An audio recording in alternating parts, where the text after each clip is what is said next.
채널에 오신 것을 환영합니다. 오늘 영상을 시작하기 전에 좋아요와 구독 부탁드립니다. 시작하겠습니다. 기아 타이거즈가 2연패를 향해 전력 누수를 최소화하기 위해 그 어느 때보다 바쁜 겨울을 보내고 있습니다.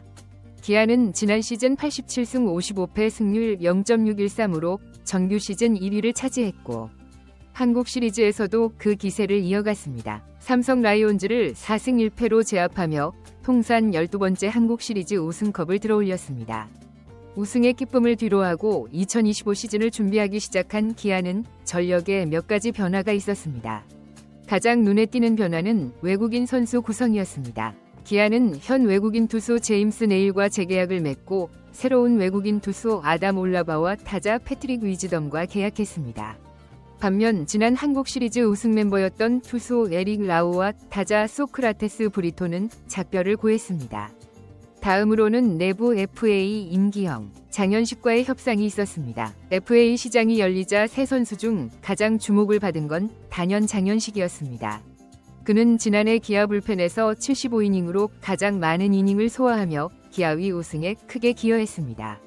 기아는 장현식과 함께하길 원했지만 장현식은 LG 트윈스 행을 선택했습니다. LG와 4년 52억 원에 계약하며 팀을 떠났습니다.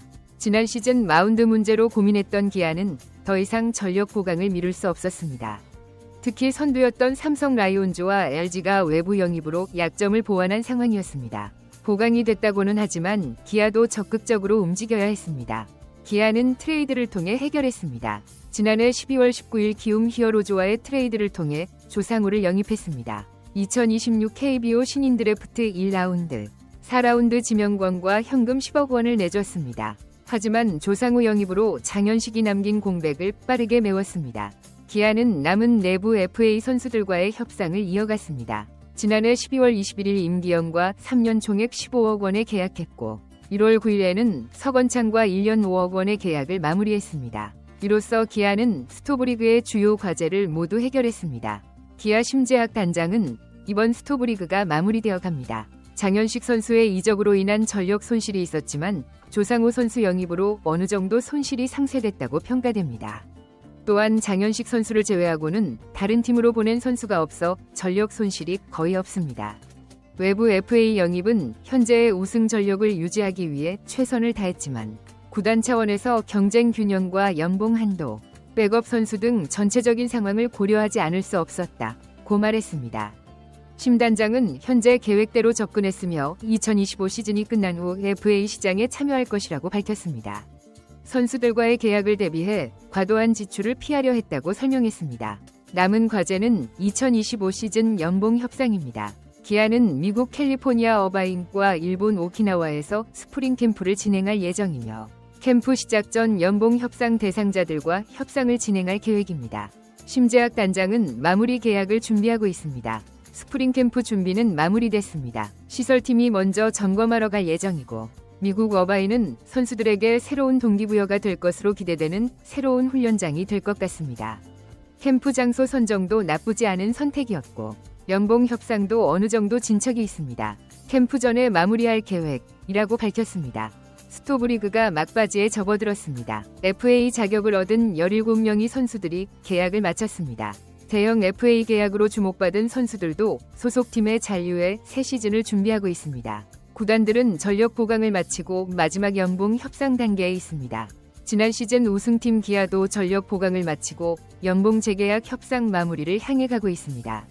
이제 김도영의 차례입니다. 다른 구단들과 마찬가지로 기아도 재계약 자격을 갖춘 선수들과 협상을 진행하고 있지만 주요 선수들과의 협상이 아직 마무리되지 않았습니다. 김도영과는 어느 정도 의견 교환이 있었고 선수들 중 마지막으로 최종 협상과 계약 체결을 하기로 결정됐습니다. 김도영의 지난 시즌 성적은 압도적이었습니다. 타율 0.347에 38홈런, 11도루, 143득점, 40도루를 기록했고 출루율과 장타율에서도 1위를 차지했으며 OPS도 1.067로 1위였습니다. 30홈런 마이너스 30도루 최연소, 최소 경기 기록 등 여러 리그 기록을 세웠습니다. 팀을 우승으로 이끌었고 정규 시즌 MVP, 골든글러브, 신인상 등 많은 상도 수상했습니다. 그의 성적만으로도 연봉 인상은 충분했지만 그의 성적이 전례 없는 만큼 인상폭에도 관심이 쏠리고 있습니다. 특히 김도영은 이번 겨울 샌프란시스코로 떠난 전 스타 이정우가 세운 연봉 기록을 넘어설 것으로 기대됩니다. 지난해 1억 원을 받은 김도영은 현재 계약 4년 차입니다. 4년 차 최고 연봉 기록은 2020년에 세워졌습니다. 2014년 3억 9천만 원을 받은 이정우가 4년 차 연봉 기록을 보유하고 있습니다. 3억 9천만 원은 2009년 류현진이 달성한 2억 4천만 원과 맞먹는 큰 성과였습니다. 이정우는 11년 만에 4년차 최고 연봉 기록을 깨고 4년 동안 기록을 유지했습니다. 이정우는 데뷔 이후 꾸준히 활약하며 연봉이 상승했습니다. 입단 첫해 179 안타, 타율 0.324로 리그를 휩쓸며 140경기를 모두 소화했고 매년 안정적인 성적을 보여주며 연봉도 빠르게 상승했습니다. 특히 키움은 다른 구단들과는 다른 팀 성적을 보여줬습니다. 이 시스템에서는 연봉보다 개인 선수들의 성적을 우선시했고 이정우는 매년 특별한 성적을 보여주며 2년차 1억 1천만 원, 3년차 2억 3천만 원, 4년차 3억 9천만 원이라는 기록을 세웠습니다. 올해 4년차를 맞은 김도영은 단번에 290% 인상된 2억 9천만 원을 받아야 합니다. 1억 원대 연봉자가 한 번에 2억 9천만 원 인상을 받는 경우는 드뭅니다. 특히 300%에 가까운 연봉 인상은 매우 드문 일입니다. 특히 기아는 연봉 책정과 가치 산정에 있어 보수적인 시스템을 유지하고 있으며 개인 성적보다 팀 성적을 우선시하고 현재 선수들과의 형평성을 고려합니다. 하지만 김도영의 경우에는 결정적인 인상 요인도 있습니다.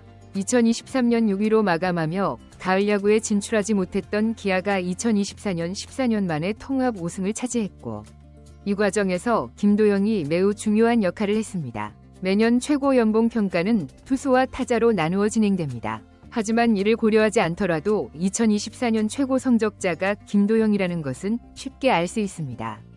통계적으로 김도영은 2위인 카일 하트를 포함한 9단계 외국인 투수들보다 8.31 윌슨으로 크게 앞서고 있습니다. 이정우는 데뷔 이후 2018년 2년차부터 미국으로 떠나기 전 마지막 시즌인 2023년까지 리그를 지배했습니다. 6년 연속 11억 원의 최고 연봉 기록을 보유하고 있습니다. 그는 누구도 따라잡을 수 없는 실력을 가진 슈퍼스타였지만 이정우와의 유일한 차이점은 팀의 우승 경험이었습니다. 김도영은 단 한 번에 이정우의 4년 기록을 넘어설 수 있었습니다. 가장 큰 이유는 여기에 있습니다. 예상대로 팀의 승리를 무시할 수 없었습니다. 김도영의 승리 지표는 매우 두드러졌습니다. 마케팅 측면에서도 김도영의 가치는 절대적입니다. 지난해 기아가 단독으로 판매한 김도영 유니폼 수익이 100억 원이었습니다. 이는 전례 없는 수치여서 기아가 김도영에게 전례 없는 인상을 적용할 것으로 보입니다. 또한 최근 다른 구단들처럼 기아도 팀의 최고 스타로 자리매김한 김도영의 상징성을 무시할 수 없습니다. 김도영의 3년차 연봉 1억 원은 이정우의 2년차 연봉 1억 1천만 원보다도 낮았습니다.